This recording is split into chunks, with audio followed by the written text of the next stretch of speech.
हमारे साथ स्वामी चक्रपाणी भी जुड़ गए हैं। एक मिनट, स्वामी चक्रपाणी जी भी जुड़ गए हैं, हिंदू महासभा के अध्यक्ष हैं। उनका भी इस पर रिएक्शन लेना चाहती हूं मैं कि आखिर सुप्रीम कोर्ट में आज इस मामले को जिस तरीके से सुना गया और मामला अब सुप्रीम कोर्ट में ही आगे चलेगा, निचली अदालतों को भी लेकर निर्देश दिए गए, आप क्या कहेंगे उस पर?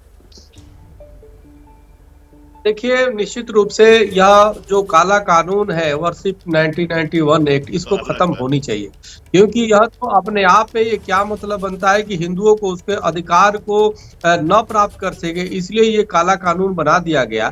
और एक तो मुगलों ने हम पे अत्याचार किया, हिंदुओं पे अन्याय किया, मंदिरों को तोड़ा, कब्जा किया, और उसके बाद जो कब्जेदार थे उनको मजबूती करने के लिए इस तरह के काले कानून बना दिए। मेरे तो केंद्र सरकार से, माननीय प्रधानमंत्री मोदी जी से निवेदन है, जब सर्वोच्च न्यायालय की जब इस पे टिप्पणी आ गई, आदेश आ गया, तो इसमें तुरंत जो है, हम तो शुरू से इसे मांग करते रहे कि संसद से इस कानून को तत्काल, काले कानून को निरस्त किया जाए। साथ में ये एक नया कानून बना करके जितने भी हमारे हजारों जो मंदिर है जिसको मुगल कालीन कब्जा हुआ था, जिसपे आज भी विवाद चल रहा है, उस सभी को सबकी जो है सर्वे करा करके और एक साथ सभी मंदिरों को मुक्त किया जाए, क्योंकि तभी देश का विकास होगा। अब दिल्ली के जामा मस्जिद के नीचे कह दिया है कि अगली तारीख तक न तो कोई नया मुकदमा दर्ज हो, और जिन सर्वों की आप बात कर रहे हैं वो सर्वे भी फिलहाल रोक दिए गए कोर्ट की तरफ से।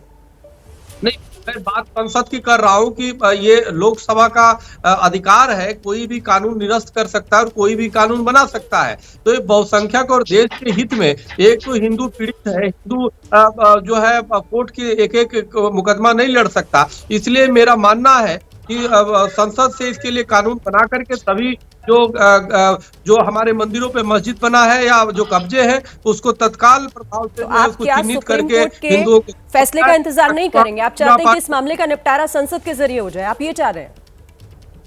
देखिए, लंबा खींचेगा। जो अजहरी साहब हमारे भाई हैं, फिर भी हमारे खून के प्यासे हैं, क्योंकि इनको मुगलों ने जो वसीयत दे दिया है, बस ये उसकी पाप की गठरी लेकर के अभी लड़ने को उतावले हैं। आपके पास कहने के लिए नहीं है, आपके पास कहने के लिए कुछ नहीं है साहब। आपके पास, आपने अभी बाबरी मस्जिद नहीं साबित कर पाए, वो कौन सा मंदिर तोड़ करके मस्जिद बनाई गई थी, ये नहीं साबित कर पाए आप पूरे देश की मस्जिदों को। देखिए, पर्सनल कमेंट से बचिए, और एक मैं चाहती हूँ जल्दी आपनी बात बात कह दें आप। अजहरी साहब आप कहिए, फिर हरिशंकर जैन जी आपके पास आती हूँ। देखिए, मैं खुले दिल से कह रहा हूँ, आपने अब बाबरी मस्जिद के लिए सालों आपने लड़ाई लड़ी, खुदाई की, बहुत कुछ हुआ वहां पे, लेकिन आप ये साबित, एएसआई की रिपोर्ट ये साबित ही नहीं कर पाई। माननीय सुप्रीम कोर्ट ने कहा है कि वहां कोई मंदिर तोड़कर मस्जिद बनाई गई। आज हम चाहते हैं कि आज हम इस पर बात करें। हरिशंकर जैन जी, ठीक है, आप पूरे देश की मस्जिदों को टटोल रहे हो। टाइम कम है मेरे पास। अजहरी जी, एक सेकंड, हरिशंकर जी को सुनिए। चलिए, ठीक। देखिए, ऐसा है, ये डेमोक्रेसी का सिद्धांत है कि देश में बहुसंख्यक जनता जो चाहती है वही कानून रहता है और वही कानून चलेगा।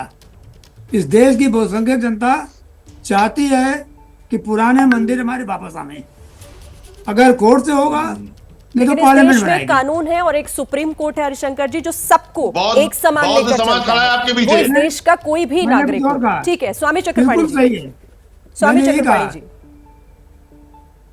देखिए जी, मैं ये चाहता हूं अजहरी साहब, चाहे जितने ये फिरका परस्त हैं, ऐसे लोग जो है ये वर्षिप एक्ट के आड़ लेकर के हमारे अधिकार को न छीने। आपसे निवेदन है, ये भाईचारा अगर साबित करना है तो हमारे मंदिरों को वापस करिए, क्योंकि मुगलों ने मंदिरों को तोड़ा, मंदिरों को लूटा, हमारे धर्म के साथ खिलवाड़ किया। अब उसके बाद जबरदस्ती अगर जो आप कब्जा करेंगे तो हम कानूनी तौर पे या तो कानून बनवा के, चलिए, और इसीलिए सुप्रीम कोर्ट ने अभी इस पूरे मामले को लेकर ये माना कि इस मामले को सुना जाएगा, और 4 हफ्तों के बाद किस तरीके से केंद्र सरकार इस पर जवाब देती है और कैसे आगे सुनवाई होगी, इस पर भी हमारी नजर रहेगी। बहुत शुक्रिया आप सभी मेहमानों का हमारे साथ जुड़ने के लिए और इस बातचीत के लिए।